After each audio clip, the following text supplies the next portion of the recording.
Okay, welcome to the CompTIA Security Plus Guide to Network Security Fundamentals 5th edition. This is Chapter 13. We're talking at business continuity. Yes, this is for the SY0401 exam, not the updated new exam. I'll be working on those slides next. But material, for the most part, should be dang near identical. So the updated slides will just be the add-ons. Alright, so let's talk about what business continuity is. We're going to look at the features of disaster recovery, look at how they do planning, explain the different environmental controls, describe the forensics and incident response procedures as it relates to, to actually responding to an incident and whatnot. Alright, moving on. Business continuity is basically the organization's ability to maintain operations after a event. Now that event is typically something disruptive. It could be a disaster, it could be a deleting of files, it could be several different types of things. Power outages. So business continuity planning and tests basically help us to identify and expose threats. So we can kind of see what areas we need to work on. It also allows us to create a preventative maintenance plan or preventative control, as well as recovery procedures. Lastly, this gives us the ability to test. A good example, more morbid than anything, but I live in Las Vegas, and recently we had a massacre at Mandalay Bay. And the interesting part here is UMC. UMC actually had been testing and drilling their procedures. And they had just recently, within the last 6 to 12 months, did a mock venue shooting. So they were already prepared. And the nice thing is, the first time they ran through it, it was bad. But because they knew they were bad, they did it a second time and they improved.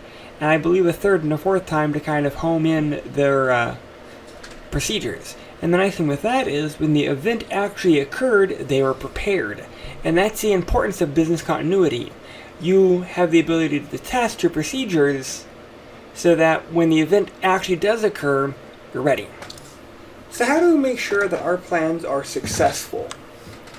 Well, basically, we need to determine in advance who's authorized to take over if specific key players are indisposed. Because there needs to be a succession plan. Also, there needs to be some type of schedule, like when you review and update it. Also, another big part of this is what's called the Business Impact Analysis, BIA. And within the BIA, it will analyze the most important business functions, and then basically you quantify the impact of that loss, of that feature, or that department.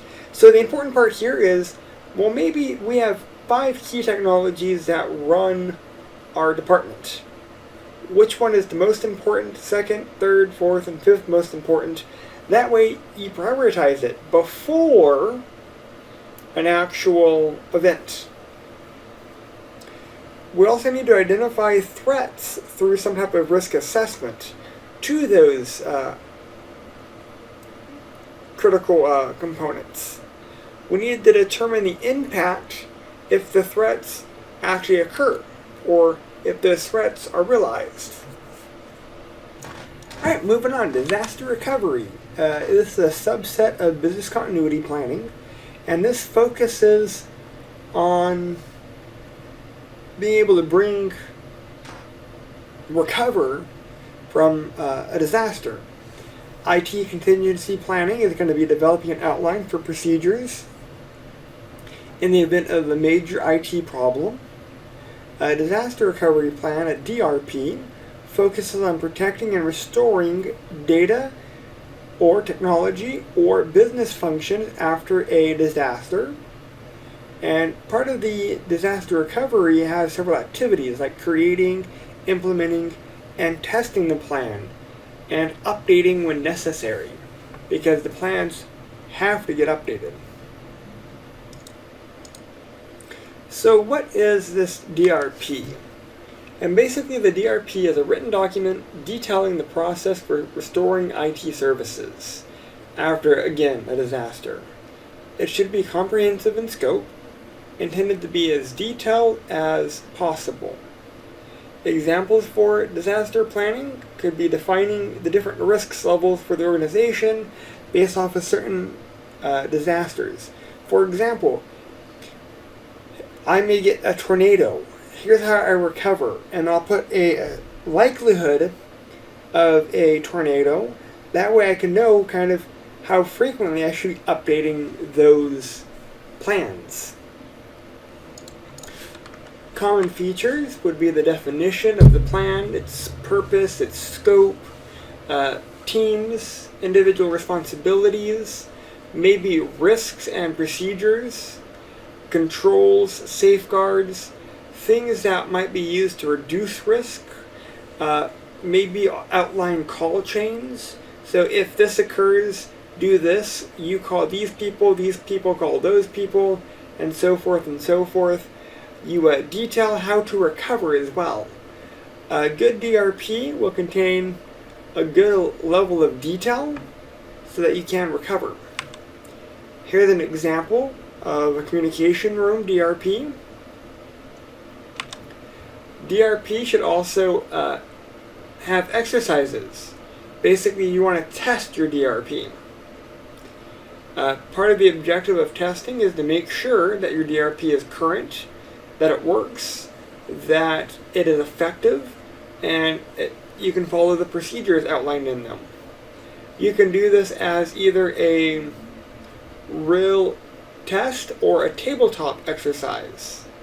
But again, doing them occasionally help.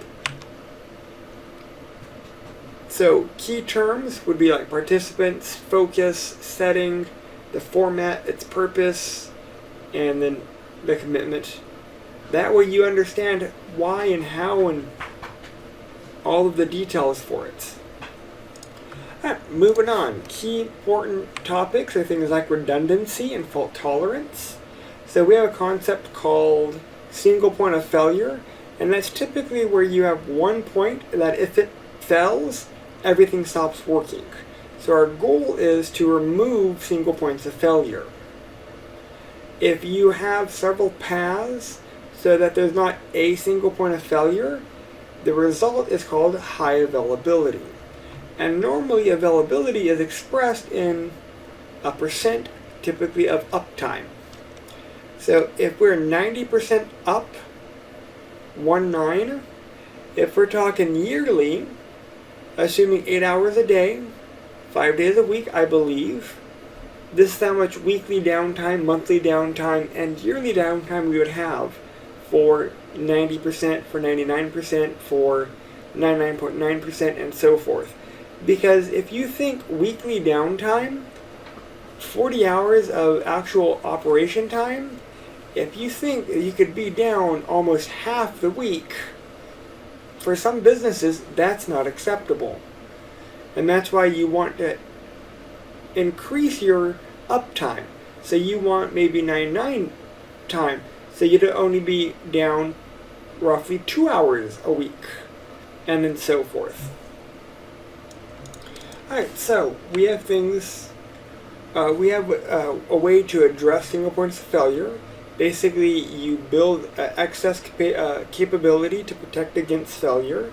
We have this thing called the mean time to recover, MTTR, and this is the average amount of time that it will take a device to recover from a failure that is not a terminal failure. Terminal failure means, it's dead. Redundancy planning basically would apply to infrastructure, and that is what capacity is there in place to make sure key services are available. And those items, infrastructure could be server, storage, the network, could be the location, or even just power. If the power in your building goes out, infrastructure is down, how do you recover from that? With servers, you can actually do what's called clustering. You can have multiple servers acting as one. We have two major types, asymmetric and symmetric. Asymmetric means they're slightly different. Symmetric means they're all identical. In asymmetric server clusters, a standby server performs no function except to be ready. Basically, it will just sit there on hold. When the primary goes down, this backup kicks in and you're ready to go. All servers do useful work in a symmetric server cluster. All of them are equal.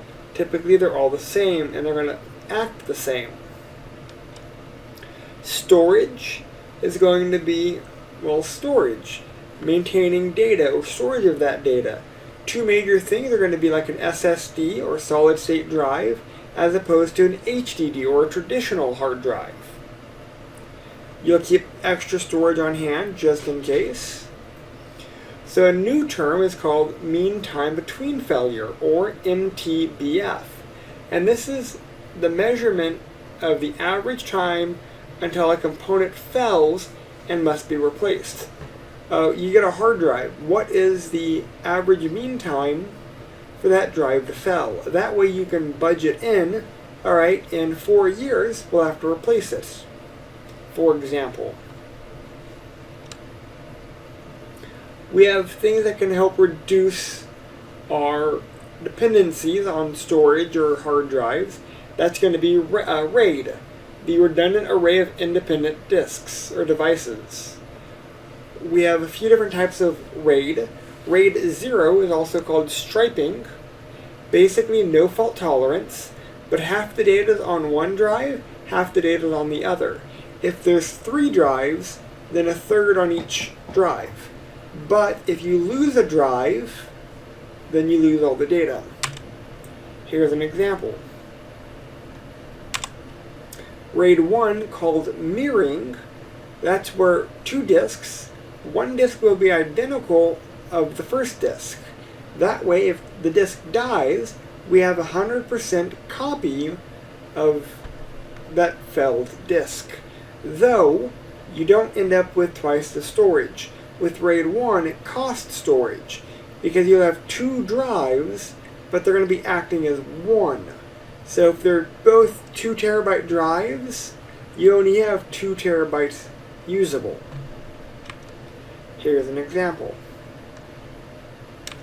We have a few other types of combinations like RAID 5 and RAID 0+1. So like RAID 5 is similar, or kind of similar to RAID 1 and RAID 0 kind of put together, but RAID 5 basically allows for the benefit of both. So you get a little bit faster read and write, you can spread it out over multiple disks, but each disk has what's called a parity. That way, if one drive dies, you can use the parity on the other drives to rebuild the lost disk. It's called distributed parity. RAID 0+1 is what's called a nested level RAID, and it's mirrored array whose segments are also RAID 0.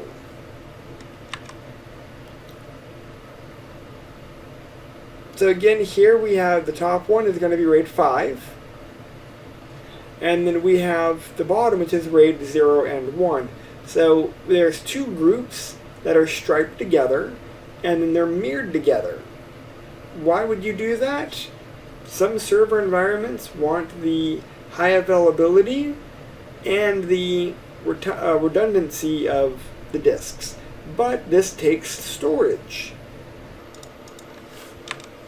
And here's a combination of the different RAID levels, how many drives you'll need, so forth. Alright, moving forward, redundant networks. Again, the goal here is to make the network on the back end as redundant as possible. That way end users do not know when something happens. So it may do things like launch automatically if a disaster occurs. Maybe we have several switches so that if one switch dies, it goes elsewhere. And what I mean by that is you still have access to the network even though certain portions have stopped working. Multiple paths, multiple outlets, so that information can still flow. So these backups can take many forms. It could be things such as having a second internet, having a second location, having second power, essentially. So maybe we do a power backup, or we do things like a UPS. A UPS being an uninterruptible power supply. So we have what's called a offline UPS, which is typically the cheapest, and it's charged by main power, and it will essentially supply power when the primary power goes out. Think like power, or like a generator. And then as the generator detects main power back on, it then turns off. We have what's called an online UPS, which is always on, always running, and basically it runs off its battery while main power charges the battery. The nice thing with this is it's not affected by dips or sags. It can act as a surge protector, a line protector, a conditioner as well. UPS systems should be able to communicate to the network, but they can only supply power for a limited time. And then again, we have different types of backup generators like a diesel or natural gas or propane, or sometimes maybe even solar. But that's going to be more solar will charge battery banks, and battery banks are how we run, so that'd be more of a UPS. We have different types of site backups, just in case that we have a concern of our primary location being down. We can have 3 different types of sites: hot, cold, and warm. A hot site is essentially a duplicate. Everything is ready to go. It has internet, it has equipment, it has update data. If your primary location goes down, you can go to a hot site and you are ready to operate. A cold site may be just an empty building with a pallet of computers. Everything may be there so that you can operate, but it will be a little bit longer to get up to speed because nothing's really ready. So data might come in the form of backups. So you have to restore the data first and set up the equipment and get power and internet turned on and whatnot. But I mean, if your primary location goes down, you do have a location to start getting your workers to go to them. A warm site is kind of in between. It isn't as expensive as the hot site, but it's not as cheap as the cold site either. And the benefit to that is, just in case you need it, it's there. So again, it may have the equipment installed, but maybe no internet. It may not have a backup per se. We also, it's called a cloud computing conjunction. Basically, the work are done with online servers, and so even if a disaster hits your primary location, your backup location or offsite location is able to be more resilient, because once the backup location comes online, i.e. has internet, it has access to all the files and everything, because the files are actually stored online. So we said backups. Backups are essential to any type of recovery. Backups come in a different form. So a backup, very importantly, is a snapshot in time in a particular incident. It is not the same as replication. Also, you also have to ask the question is what is going to be backed up? What is going to be the most critical for you to get working? And if you make the justification of we don't need to back up this item, you must also understand that if that item that you decided not to back up, if it's critical, if it's lost, can you still operate? So other thing that you have to think about when we're talking about this is what software can we use for backups? How do they actually work? And recovery time. This is something that we don't always want to talk about, but not all backup software is created equally. If we pay $400 for a backup solution and it takes us 10 days to recover a terabyte of data from a backup, is it worth it? Also, are the backups functioning correctly? And that's also a concern. There are different types of backups. So a full backup is going to be exactly that, a full backup. Where two other types of backups, differential and incremental, slightly differ. A incremental will actually back up everything that was changed since the last backup. So, Sunday we do a full backup. Data changed on Monday will be recorded. Data changed on Tuesday would be recorded.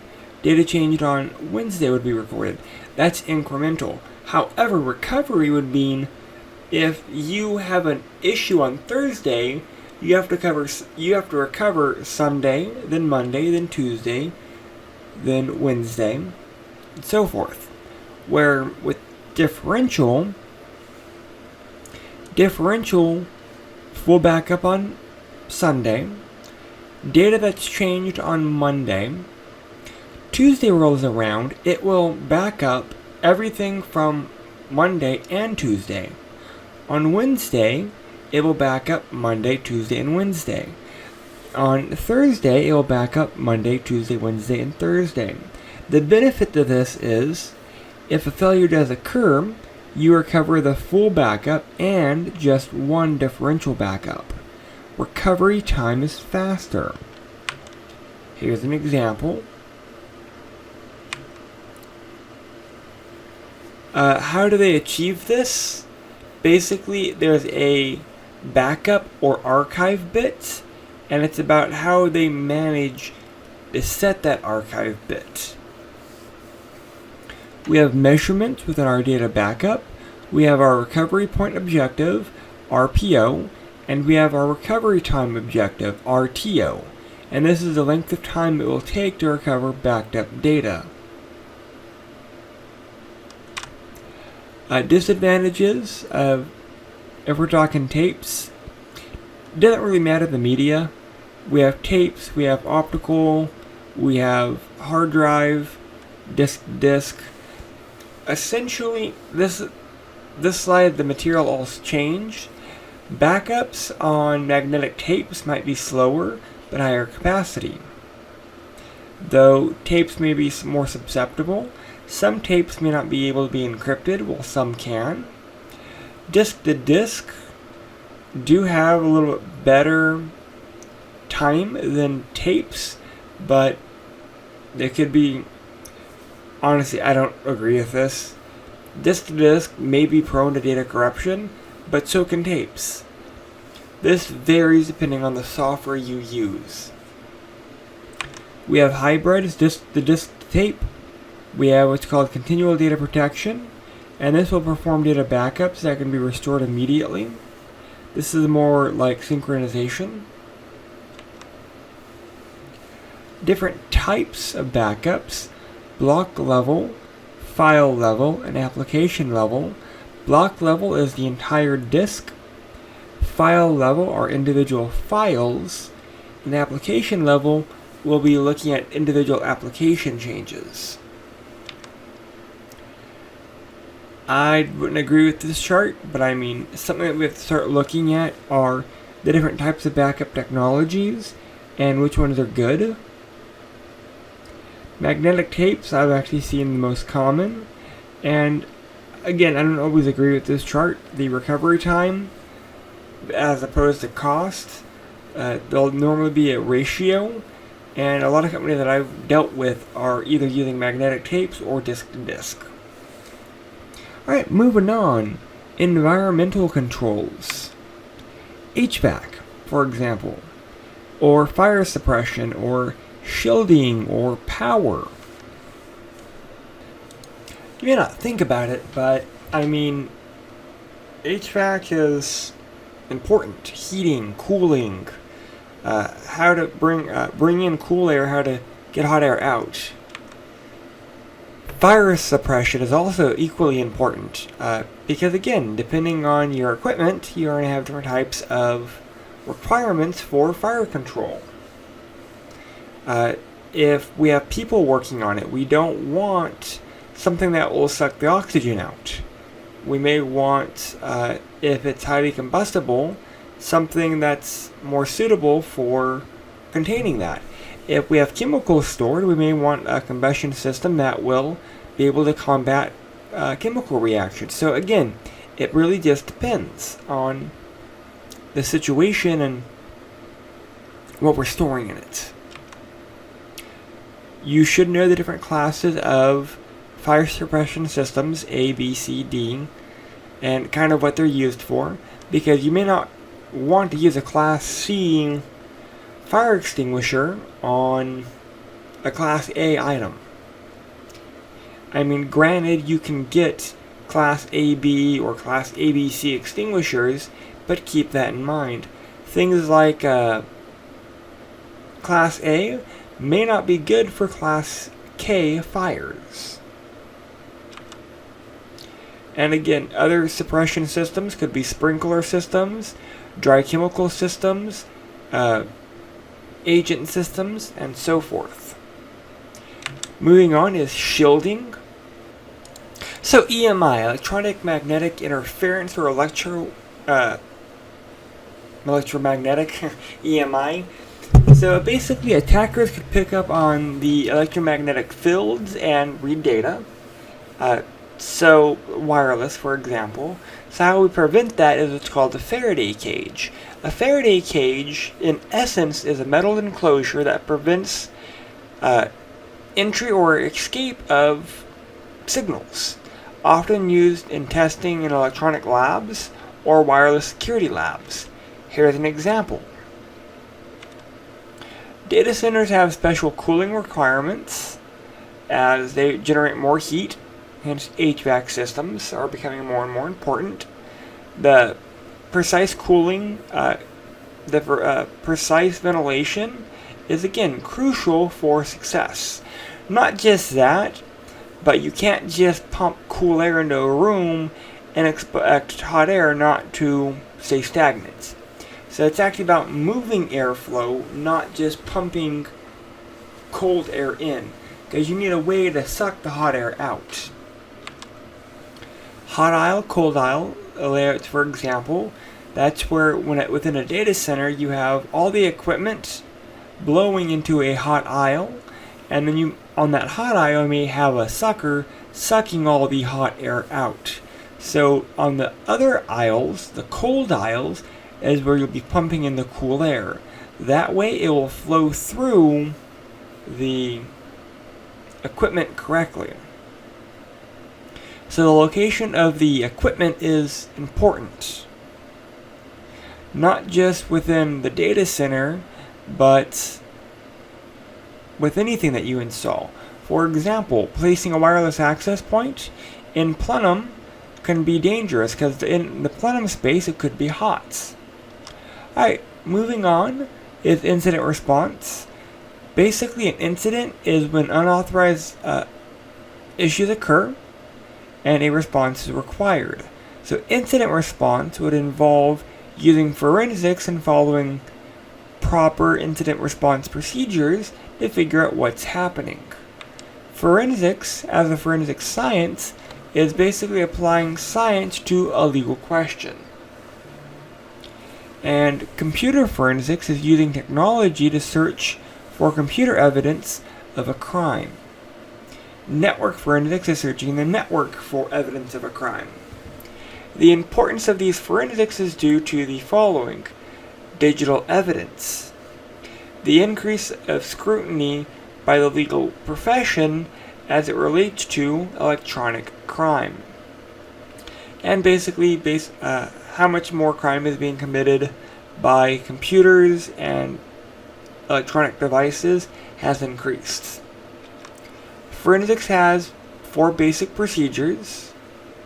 Basically, the overall forensics procedure deals with securing the crime scene, collecting evidence, establishing a chain of custody, and examining the evidence. So how do we do that? First, securing the crime, the goal here is to preserve evidence. Basically, damage control to minimize any loss. Loss of evidence, loss of crucial information, things of that nature. Part of that also deals with how to deal with the response team. So, do you turn off equipment? Do you turn on equipment? What exactly you do? Because again, the response team, when they arrive, they have to do their portion. Physically surrounding documents, photographs, cables that are there, chain of custody. Some of this may not always apply. Interview witnesses maybe. Understand that the time frame. Preserving evidence is the next huge portion. Digital evidence can be fragile. For example, contents of RAM. If you turn off the equipment and what you're looking at's in RAM, it's now gone. So understanding the order of volatility and what and how to preserve that data is kind of critical. Location of data and how it should be retrieved. Things such as if it's in the processor, registries, cache, that's going to be, you access that first, RAM second, network state maybe third, and all the running processes fourth. Definitely establish your chain of custody, who touched what, how, what they do, everything. Document. Basically, that prevents unauthorized person from giving the opportunity to corrupt the evidence or damage or change the evidence. Lastly, examining the evidence. Within technology or digital forensics, experts will search the devices for evidence. If we're looking specifically at memory, for example, you'd be searching cluster or sector by sector on the hard drive, or maybe in memory, looking for additional components to a file, for example. Alright, moving on is the incident response procedure. Essentially, there are 3 major areas. Preparation, be prepared in advance. Basically, have procedures and policies in place. Execution, which is identifying the incident, how we notify, keep individuals, how to escalate. Lastly is the analysis. How do you perform the analysis? How do you report it? And how do you take actions? And that is this chapter in a nutshell. If you have any questions or concerns, please reach out. Thank you.